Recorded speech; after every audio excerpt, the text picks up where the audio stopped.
Have you ever thought, oh my God, I just want to get away from these thoughts? But avoidance is never the key, ever. However, we can diffuse the thoughts. We can remove the thoughts as you being the thoughts. And that's what we're going to talk about right now. Check it out.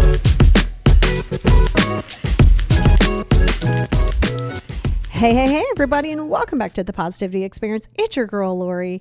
It is July. I am excited that it is July. Why, you ask? Because in my mind, this is just my thing. I realize the calendar says we just got to summer a few weeks ago. I look at the 4th of July as halfway through summer. Some people get sad about it. Your girl does not. I am a fall girl through and through. If you've been with me for a while, you know that my favorite time of the year is like mid-September through December. Like that, if it could just be on a cycle, that would be lovely. But I am staying present. I'm summering summer. You know, I'm doing the pool. I'm trying to hit little tiki bars. I'm really, really embracing it. But yeah, your girl is really excited that fall is coming. Now, today we are going to talk about your thoughts. Oh my gosh, I love this topic so much. So the key here is to, so think of a diffused bomb. So there's things called cognitive diffusion, and that's what we're going to talk about today. This is really important because it's going to help you set a level of distance. This is part of ACT therapy, accountability and commitment therapy. So think of it as a really good adjunct sister to DBT, which is dialectical behavioral therapy. So you have DBT and ACT, you put them together. Ooh, now we are doing business. So DBT essentially it is what it is. Radical acceptance is what it is. You don't got to like it, but it is what it is. And then the ACT part of therapy, the acceptance part, is just that, right? Okay, well, I mean, I don't like it, but it is what it is. And so there is that. And this is a huge piece of it called cognitive diffusion. The worksheet over on Patreon is going to give you a really good space because there's a little section on victim mentality, because when you get caught up in your thoughts, you can fall into a victim mentality. So it's going to ask you a bunch of questions, because I personally believe that I like to know. I'm a visual learner personally, so I can hear it, but I still like a visual with it too. So that's what that is for over on Patreon. If you're looking for that, there's always an adjunct podcast that really complements this, and we go through the worksheet, kind of how to do it, where you want to look at it, why it's going to be a little triggering, and that's the second part of it. The reason I did this podcast this week is because next week's podcast is on facing your triggers. That's the one thing that got me over so much of my trauma, is facing my triggers, and it's going to be triggering. So, and it's supposed to be.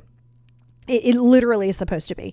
And I almost want that to be, because that lets you know how avoidance is creating the problems, but you can address it. And this podcast is a foundation to that, because I want you to separate those thoughts from who you are. Now, you're only going to do as well as you can in this short podcast, but at least you'll have it. Perhaps save it, send it to someone you think that would maybe benefit from it. Subscribe to this podcast. That would be great. And then you'll get alerted every time. So those are all of the things. And Patreon is patreon.com/the positivity experience, just like the YouTube. So the reason that diffusing your thoughts versus running from them is productive, because if you're running from thoughts, if you're in fear of thoughts, you're giving thoughts this power, right? You're saying these thoughts are facts. Oh my God, I'm afraid of these thoughts. I hate this thought. I want to get rid of the thought. What you run from is going to chase you. And in turn, regardless, if you want to address that or not, that thought, by avoiding it is not making it go away. It's keeping it in a loop. In turn, it's creating a high level of stress, because you're attaching who you are to your thoughts. The fact of the matter is they're thoughts, and thoughts are never facts. Ever, ever, ever, never, ever. Thoughts are not facts. They are simply thoughts. This is really big with if you're dealing with irrational thoughts or intrusive thoughts. This is all really important, because if you have an intrusive thought, and you guys know mine's always like, if I have a hammer, I'm always like, ooh, who can I bludgeon? And it's just a thought. I'm not a psychopath. I'm not a sociopath. It's not anything. It's just a thought. Now, if I breathe life into it and I start fearing it and I start judging it, then that's going to be a problem. So regardless of thoughts, they are not facts.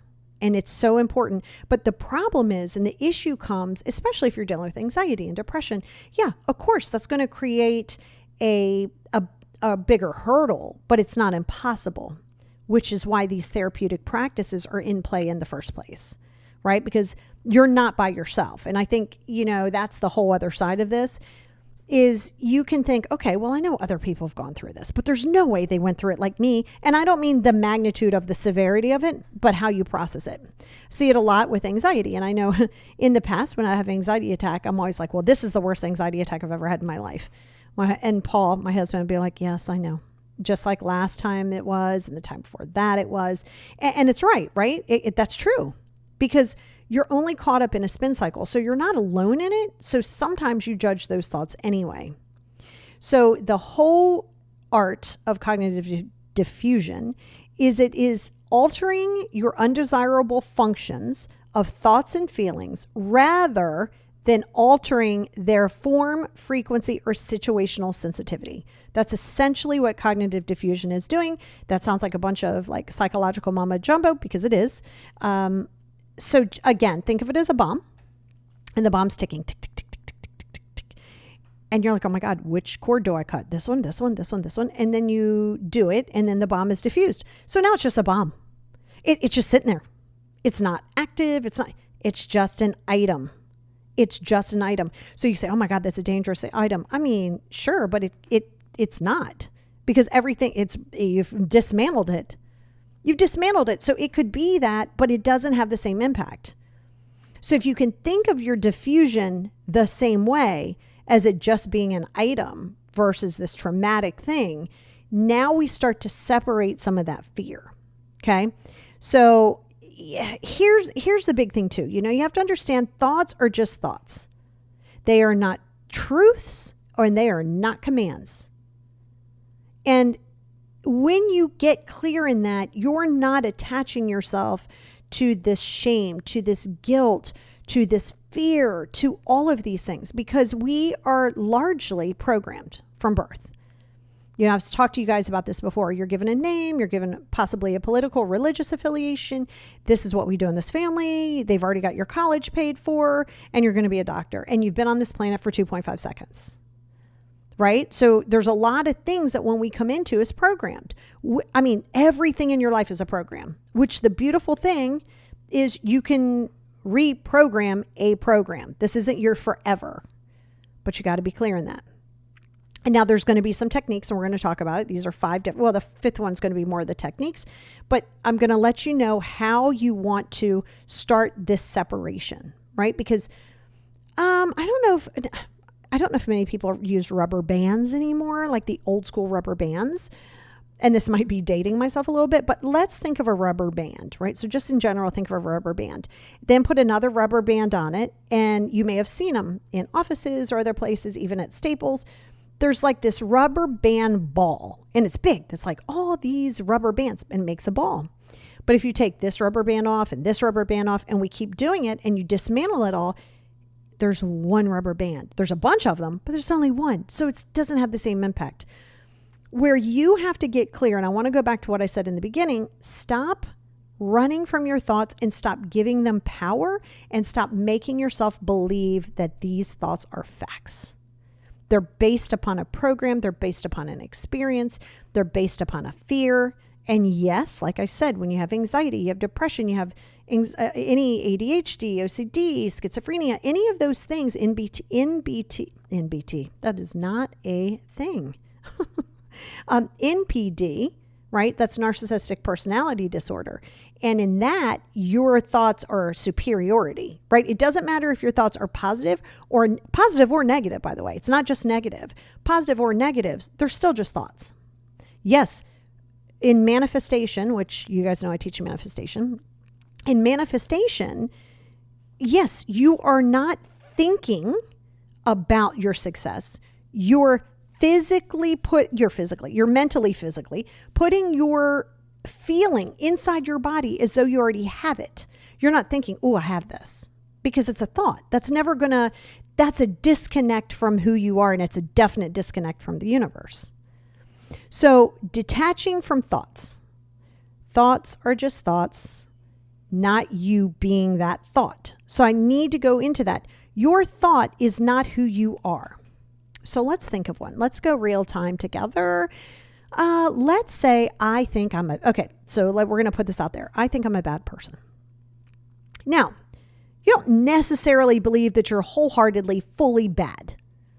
But let's say you did something where you put hands on somebody in a relationship. One time, doesn't matter, one or several, not good. Not good, unacceptable. We understand this. However, that is now this is not a permissible offense, but I want you to understand where that comes from. There is a place where when you have emotional dysregulation, you're operating from emotions, insecurities, ego, and definitely, like I said, the first one is emotional regulation. And when this happens, and let's say it provoked you to that point, and let's say you felt, nobody provoked you, you felt provoked to that point.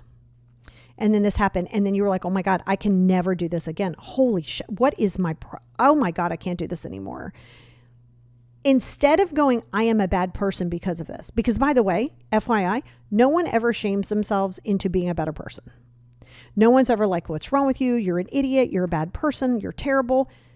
Let's step back. And number one, get out of that thought. Is that being who you are? You are not that thought. I'm a bad person. Okay. First of all, that's not a fact. You're not a bad person. And why are you attaching your value and worth to that thought? That thought of like, I should have never done this, valid. I should have never done this. I can't believe I did that. I can't believe it. I can't believe it. Now we're on this rotational merry-go-round sort of Ferris wheel. Instead of doing that and saying, I'm this creature, I'm this bad person, you are attaching your worth and value to the thought of that. But you have already said, I can never do this again. I have to get a handle on myself. I have got to get a handle on myself because I can never allow myself to do that again. Not by saying I'm a bad person, I'm a terrible person, I can never do this again. There's two different things happening here at once.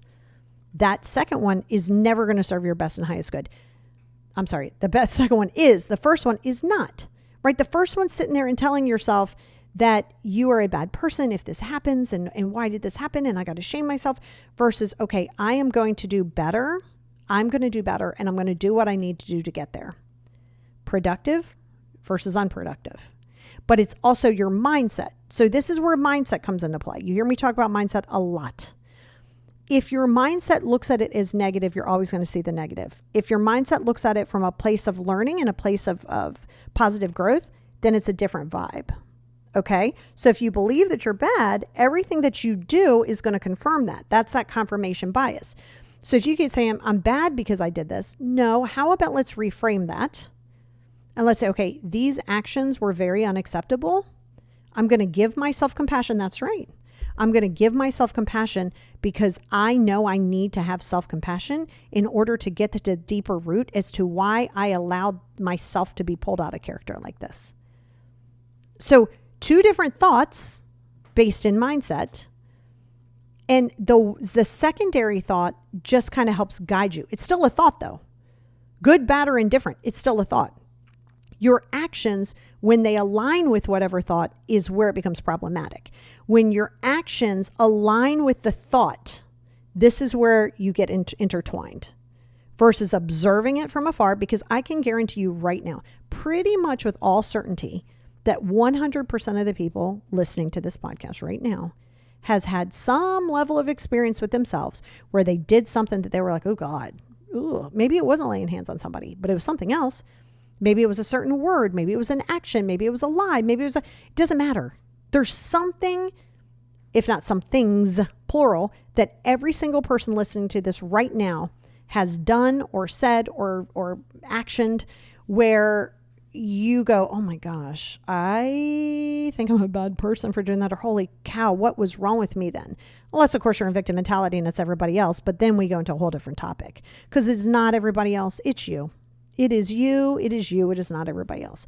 So everybody here listening, we're all here together. We're family now, has gone through something.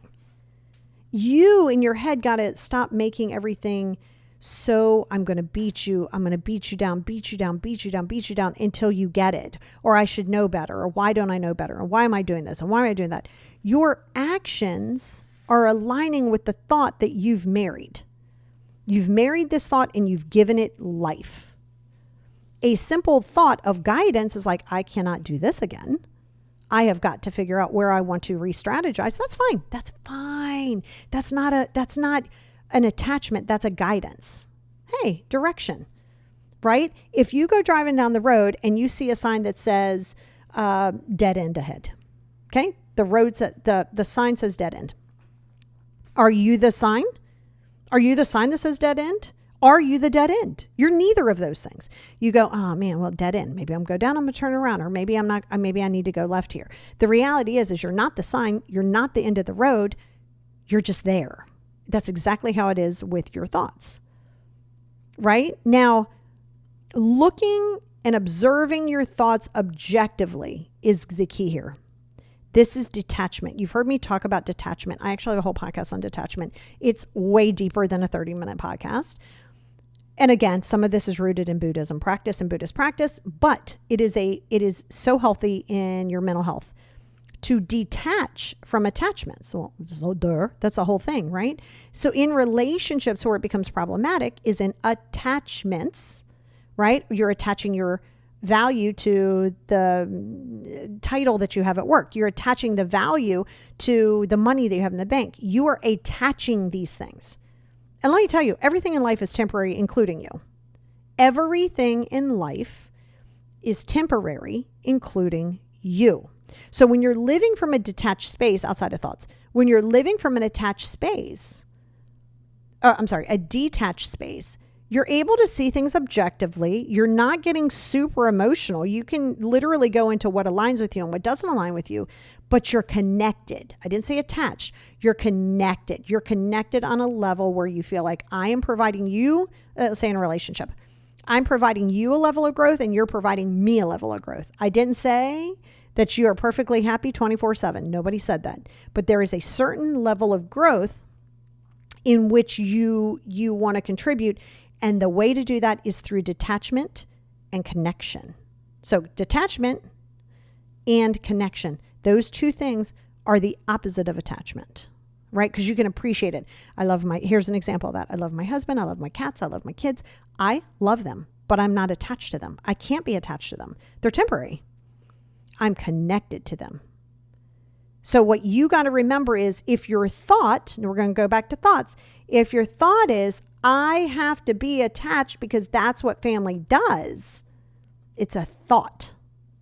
Now you are attaching a value, a way of life and everything to a thought that is fleeting. Your thoughts are fleeting. You can say, yeah, I have the same thoughts. Yeah, but they come and go. Thoughts are totally fleeting. So when you detach your perspective, you have to remember these are mental events. So you're attaching your thought to a mental event that happened. Any mental event that you've had. But they're not absolute truths and commands. Yes, a situation happened. Things have happened. Facts. A fact is the sun is shining. Okay? Fact. Let's say you're like, oh my God, I don't really like the sun. And the last time I went in the sun, I got severe sunburn and I got sun poisoning. So I can't go into the sun anymore. Well, no, the sun is shining has nothing to do with the sun itself. The sun literally is shining. Your experience of getting sun poisoning has now soured you to the fact that the sun just exists. The sun didn't go, you know what? I'm coming for you. I'm going to burn the hell out of you. I'm coming in hot. So now your experience with the sun, you've now attached this absolute truth that the sun is horrible, which by the way, the sun is not horrible. And we as a society and a earth would not literally exist without the sun. So no, the sun is not bad. So do you see what I mean? So that's how you're doing it. So your mental things, in my case, my molestation, of course it was not a great thing. I highly don't recommend the trip. But the fact, and we'll talk a lot about that next week, but the fact of the matter is that situation happened. Fact. My experience and the way I see it is a thought. And that's just the facts. I mean, that is a fact. The things that happen just happen. Me, I'm talking on this microphone right now, okay? I can say, oh my God, I love this microphone so much. The microphone doesn't care if I like the microphone or not. The microphone's a microphone. But if I had a bad experience with this microphone and I was talking and it zipped my lip and I'm like, oh my God, I hate this. This microphone is like the worst microphone. Now I go out on Amazon and I talk about all this stuff about how this microphone shocked me and nobody should ever have this microphone. It's the worst microphone ever in your entire life. That's my experience. You may also have a different experience. You may be like, it's the best microphone I've ever had in my life. Nobody's wrong. Each experience. So you have to remember that when you're detaching thoughts and when you're observing these thoughts, they are based in mental experiences and or certain wiring, but they are not a fact. So when you have a thought, especially like I said, an intrusive one, stop giving a thought that much power over you, positive or negative. They are literal fleeting moments in your space. They're not truths one way or another. Now, we got to change. The third one is changing your relationship with thoughts. Oh my goodness. This is where like change starts to happen. But you got to be willing to be uncomfortable. Got to be willing to go into the unknown. You got to be willing to do all of those things. Stop trying to eliminate these negative thoughts. Stop running from them. Oh my God, I'm a bad person. Oh God, here we go with this again. Now we're attaching our value to this. I can't believe I thought about this. Yeah, you thought about it. So what? So what? Why are we giving these fleeting things so much power over you and then giving it the absolute gospel truth? And it isn't. Right? Diffusion helps you change how you relate to the thoughts. Okay? There's no judgments there. You can look at a thought and be like, it's just a thought. You're not judging it. You're not saying, what is wrong with me? Why am I this bad person? Why do I keep having these thoughts? I should know better. Now we start that self-loathing. We start all of those really super negative things that come along with your thoughts. So the first part of that is trying not to eliminate your thoughts.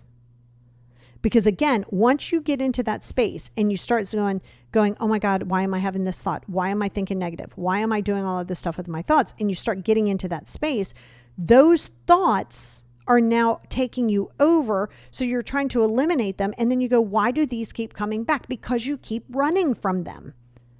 Your obsessive thoughts, outside of it being like Puro and OCD, which is a medical thing, but you are contributing to the constant circulation of this because you're going, oh my God, I'm a bad person. Why would I think this way? What if this happens? What if this happens? What if this happens? Then you're not in the acceptance part of the ACT. Okay. So this is where all of these things sort of run into play, but your thought itself is just there. The life you give this thought is how much life it will continue. Okay. Now, if you have a thought and you're like, oh, like I said, it's guiding me and I think I should do this, that, and the third, I think it'd benefit me. Great. The thought did not make that happen. The thought was like, hey girl, hey, bing, let's go down this sort of road. Well, then that thought has already done its job. Now we're on to the next thought. Now, if you're in a negative space, you're a pessimistic, you have severe anxiety, the very next thought may be, yeah, but that might not work. Now, you're not ever responsible for your first thought. Not even in a little bit. You are not responsible for that. Every single thought after that, you are responsible 100% for. Yes, your thoughts can run amok, especially when you have OCD, especially when you have anxiety. It can run amok, but that's where mindfulness, which is going to be the next one, comes into play. I see this thought. I am just going to sit with it. It is just a thought. I know that it's based on my experience. I know it's based on my fear. But you're not assigning your value and you're not judging that thought as bad or good. Honestly, your thoughts are not bad nor good. I don't care how positive or negative they're. They're not bad or good. They're just thoughts.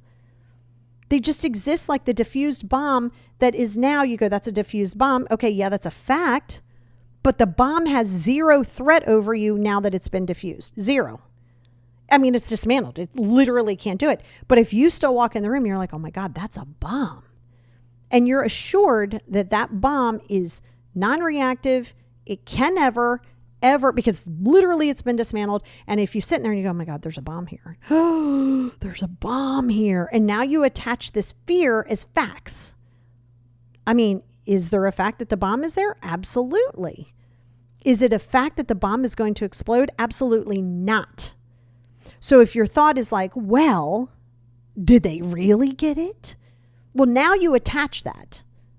And now you build and you exacerbate it based on one freaking thought. And that's where you have to be willing to see it as like, okay, yes, this has been diffused. And then you go, okay. I mean, are you sure? I mean, there's always that chance. Of course, there's always a chance. What are you going to do? Is not live your life? But if you're marrying that to these thoughts, it's going to be extremely problematic. And you're going to try to stop them. And then you're going to try to rationalize them. And then you're going to be like, what's wrong with me? I'm this horrible human being. Like all of these things come into play. So that one little thought plucks this little domino and it goes all these things. And all these little dominoes are hitting each other. And that's where it becomes, like I said, an issue. Mindfulness is your master key in just about so many other things in this life. Not just your thoughts, everywhere. Present moments and non-judgmental observations. So this is where people get meditation incorrectly. Like, oh my God, I can't erase my thoughts. Yeah, that's the whole idea of meditation. You're not just going to go into meditation and be like, mind is clear. Yeah, stop that. Stop telling yourself that. And then you don't feel like doing the work and figuring it out and being consistent. So now suddenly you just can't meditate. Again, thought. It's a lie. I can't meditate. No, that's not true. That is not a true statement. You don't have the tools to fully meditate. You have a poor expectation on what meditations, I'm sitting here saying manifestations, how those meditations are supposed to be. That is not even a fact. You don't even know how to meditate if you've never meditated. You don't. Just because you read 3 books and watch 4 YouTubes doesn't mean that you really know how to meditate. Stop. So if you go, I can't do it because you think that you're just supposed to clear your mind. No, you got to see these thoughts as though they are fleeting moments. And I'm going to give you some techniques right now. Like I said, we'll go deeper into it on the Patreon, but I want to give you techniques so you can understand it. This first one is called flooding, right? You're going to see that. You're going to hear me talk about flooding a lot next week. But it's where you keep exposing yourself to what you fear, right? That's such a key master to so many other things in this world to diffuse those fears. But what I mean by that is instead of running from that word, we're going to keep saying it and writing it and saying it and writing it until those letters and those words no longer mean anything other than the or danger, right? Tell me it's just danger. It's just a D, a A, a N, a G, a E, an R, and you just threw them together and they made some word that we decided is a word. Right? We made that word, so here we are. But it's just a word. Okay? So that is the important part about meditation and mindfulness, right? So when you're in mindfulness, you don't always have to be in meditation, but when you're in mindfulness, it's staying right here. What am I thinking about right here? Non-judgmental. Not, oh my God, you're a bad person. Why'd you think that way? Why are we judging this? It's just a mere thought. But see, that would mean you'd have to give yourself compassion. And then if you gave yourself compassion, what would that actually look like? Because now that's giving you permission to pick yourself back up and to continue to move forward. Just like that other example. Like, yes, it is never okay to put hands on somebody, ever, ever, ever. However, if we live in that horrible thought of how bad I am and how terrible I am and why did I do this? Yes, why did I do this might be the better question to ask yourself. Sitting back and not calling yourself a monster, not villainizing yourself with it. Instead, looking at it, going deeper. So not only are you better for you, you're better for all of the relationships around you, because beating yourself up and driving yourself into the ground about what a horrible person you are for doing that. Listen, we already know it's not a good thing. So to keep beating that into your head, we got it. We know you're not supposed to do that. Cool. That's not how good humans work. Okay, we got it. But how are you supposed to give yourself the compassion and the empathy to help alleviate that? You can't just say, I don't want to do that again. Well, okay. Well, I'm a bad person for doing it. I don't want to do it again. Okay, that means nothing to me. Absolutely nothing. I love that. That's a great starting point. But if that's what we're hanging our hat on, that's going to be a problem. Because then you're going to try to shame yourself and there's no direction there. Because sometimes you're afraid to dig so deep to say, Some people are not okay with taking accountability, but let's say you take accountability and you're trying to figure it out, but you don't realize that may take a little bit of time. Just because you say you don't want to do something again doesn't mean that all of a sudden you don't have to do it again. Give yourself compassion in order to get to the other side of all of these negative thoughts and the thoughts and your actions and your words and how you feel. Okay, calm down. Calm down. It's compassion. It's self-compassion. It's not self-excusing. Not like, well, they made you mad. They did this. Now listen, that's a whole different topic for a whole different podcast. Because again, it's not everybody else, and there's no human, this is a fact. Fact, not a thought, not a feeling. No human being can make you react but you. Your reactions are solely your responsibility. It doesn't matter if you say, well, this person provoked me and this happened and they said you reacted accordingly. It is your responsibility. So when you step out of that and you go, I'm this horrible person because I went out of character and I reacted incorrectly, valid. But what are you going to do about that shit now? Why are we living in the I'm bad, I'm bad? What the hell is that? Stop with that. Stop. There's no productivity there. So that's why you got to give yourself compassion as you're going through this mindfulness. This thought crossed my mind. That's not a great thought. Okay. Well, I don't need to judge it and call myself a monster. And why am I thinking this way? And I should never think this way. And I know, but why are we doing any of that? See it for what it is and let it be. Which goes into number 5, which is techniques, baby. Techniques. These are some of my favorite thing on the planet. Fun thing to do is, let's say you have a real troubling thought. I mean, it's a real troubling thought. You're feeling angry. You're feeling like you're going to come out of character. It's an intrusive thought. It feels so terrible. Repeat those thoughts out loud in a silly voice. In a silly voice. This isn't, and before you go, oh my God, that's dumb. Okay, well, how's it working out for you right now? Not so well, right? So let's try this. You don't get to choose the methods when you don't have the tools, and then you ask for the tools and you go, those tools are dumb. Well, then you're going to stay in a cycle. So you would repeat it. Let's say like the hammer situation. I'm like, oh, hammer. I could just hit somebody over the head with it, right? And I'm not afraid of those thoughts because I know what they are. They're just simple little silly thoughts. But let's say I was really caught up in like, what is wrong with me? I'm a psychopath. Well, instead of sitting there and spiraling out of control about what a horrible person I am who has thoughts like that, you could say, I can get a little hammer and boink, right in the head. Well, suddenly it takes away the magnitude. By the way, that was supposed to be Minnie Mouse. I realize it was not, but in my head, it sounded so much better. But pick something. Pick whatever. Pick Batman. I don't care. Make it silly. Make it squeaky. Make it deep. It doesn't matter. I can hit somebody in the head with that hammer. Okay?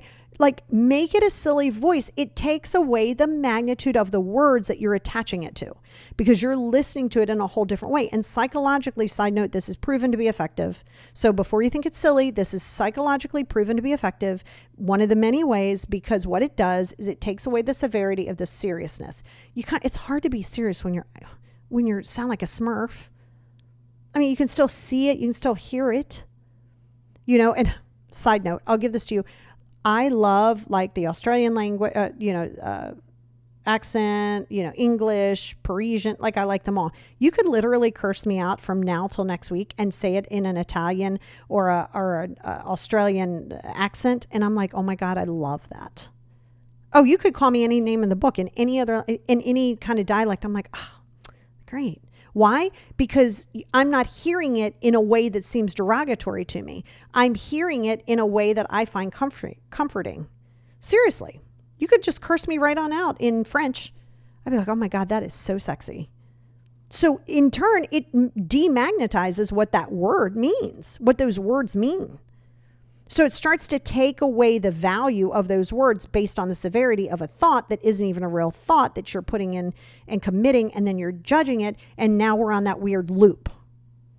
So try thinking of those negative thoughts and putting different languages or say it in a different language if you can, but different voices, different situations with it. Okay? Look at thoughts as words on a screen. Okay? So just think of it. Okay, you got a big old screen in front of you. Just random thoughts come up. Think of it as like, again, I'm going to date myself here, but like the electric company or anything like that, where they'd give you a first part of the word, a second part of the word, they'd put them together, and then you'd say the word. So it'd be like train, right? R, car, right? And so, but if you think about it, do the k of car, it's just k, and R of car is just R. There's no car there. It's just C-A-R, car, right? So that's kind of how, phonetically, like how we start to learn to speak anyway. So when you're looking at it, just look at the words on a screen. Stop attaching. So if you say danger, I don't know why that keeps coming up, so I'm just going to put, okay, so let's use a different word.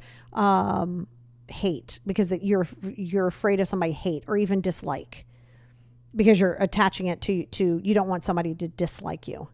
Put it on the board, on the screen, visually for yourself, and just look at the word. Are you attaching a feeling? Is something coming up? Great. I love that it comes up. So now let's write about it in our negative journal, because it's not a fact. It's just a word. They're just letters on a screen. They really are. And I don't know if you've ever done this, but I certainly have. I think yesterday I did it. You know the spelling of a word. So you write the word out, or you type the word out, and you just kind of look at it and you're like, is that spelled right? No, that's not right. Wait, there's something right. Is that right? Because it is, but then you ask, like, Google, I gotta be quiet because she'll just jump on and ask her, wait, how do you spell blank? And you're like, oh, I guess that's right. It looked weird. They're just letters. We provide and give the power to letters on a screen.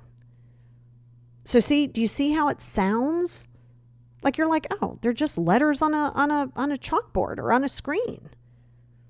And if something does come up from your emotions, remember that they are not facts. This is not a factual thing. This is just a feelings, and feelings are never facts. So you start to detach your value and your worth based on what these letters and words were on the screen. Okay, another thing that I like to do is sometimes, I had somebody tell me this years and years and years ago with my intrusive thoughts. I was like 20. And they said, sit on, now I've done the clouds thing. I'll tell you about that. The cloud thing is the one I use the most, and the leaves, which I'm going to tell you about in a minute. But I have used the rail cars. Consider yourself like you're sitting on a train, like in a train car, and you're by this window. And I'm always like by these big mountains. I'm like in the Alps. I don't even know where this train is. And another train is coming your way, and all these cars are going by you. Just let those words and those thoughts, the thoughts that come, just toss them in one of those things. Oh, look, killed, disliked. It doesn't, they're just words. Watch them go by. Now, I love my cloud theme, and it's always me in Italy. I don't know why, I'm not even Italian, but I'm always up on this countryside, and then that's all I'm going to tell you, because the rest is my personal experience that I like to have. It's my privacy. But at some point, I go through all of these things, and if I'm sitting there in an obsessive space, I always have this little cloud that kind of comes on my eye level. So it's a little tiny, and I can put whatever my thought or fear is or whatever onto that cloud. And sometimes I'll like take my hands and I'll sort of push it away, or I'll go blow it away. And I watch it just go. It's got my thought. It's got my feeling. It's got whatever I need. I watch it. I just watch it go out to the horizon. Guess what? That thought may jump in my head again. Here comes another cloud. So you got to be willing to sit with it, watch it, and watch it go away. Now, also the thoughts on leaves, which is a common one that most people use, but I love the cloud. The cloud is something I came up with for myself, and it really is effective, but so is the leaves. So, and I always like to do this, and I'm by this big waterfall, and I'm in these rocks, and I'm on the flat part of where the waterfall comes, but there's leaves everywhere. If you put your thought or fear on this leaf, but visually see yourself go dislike or angry at me. Make it in little sentences, angry at me, and set it right there. And see it on that leaf. And sometimes that leaf might even swirl. You know how like sometimes you have that there and leaf swirls. It might swirl around, and then just watch it. It's not going to go fast. Watch it just sort of float down the little creek river thing. It might come back. Just look at it. After you do that a while, those thoughts are not going to have nearly as much of an impact as you think it is. And that's how you detach yourself from those thoughts. Use them as a guide. Use them as a, hey, I have an idea. That's a thought, right? I have an idea. This is the business I want to start. I love that. But it's the secondary thoughts. Well, this isn't going to work. I don't know what I'm supposed to do. Oh my God, where do I start? Where do I start is fine. But then look for the solution. Don't look for the demise. Because a word itself is only going to have the value based on your experiences, based on any fears, any thoughts. Okay, a thought can only have a thought, right? And then ask yourself, why am I giving so much power to words on a screen? Because they're just thoughts. So when they come and go, let them come and go. Don't fight them. Oh, they're intrusive. Don't care. They seem negative. Don't care. Just don't be self-loathing. Don't talk about how a horrible person you are. That's not a true statement. Action, not so great. That's fine. What are you going to do about it? You're going to be kind to yourself. You're going to be empathetic to yourself. Because if you're not, you're just going to sit here on this victim mentality spin and you're going to tell yourself how terrible you are. And now you're self-loathing and it's going to be a problem. So try some of those techniques. We're going to go deeper over on Patreon to force you to even understand what those thoughts really are and what they look like. But this is going to be a helpful one for if you're here for next week's podcast on triggers, because there's going to be a lot of thoughts and feelings that are going to come up next week. So make sure that this is in your arsenal before you even go listening to the one next week, because we're going to get a little spicy. We're going to get a little spicy. It's going to get a little triggering. And it's okay, because thoughts are going to come into your head. But what are they? They're just thoughts.